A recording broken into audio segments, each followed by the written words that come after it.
Hello guys, welcome back to my YouTube channel. Nili channel subscribe kram và sau bil media pon subscribe class na dona tu. Non bang la yo. Ake hai.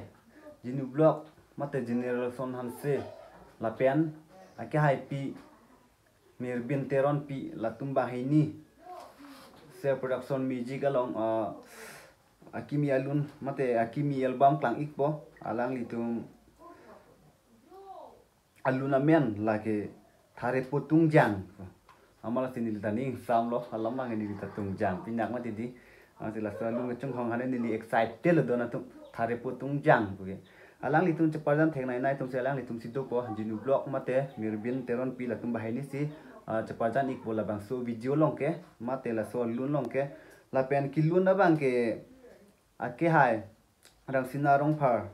la pen ake hai pi helena pura pi la tum bahai ni si kilo na bang phu mate kilo na bang philo la pen lyrics and tune na bang ke rang sinarong par ame thang matlo la pen studio bang ke studio video craft pu ho jai long si recording dam la so alu na bang ke la pen producer bang ke joy sing long ha la si producer kon lo none phong bang ke la si la bang so video sa mini element tu si flying ma pu excited lo don tu la si pini video ke la me lo do me thang me kar lo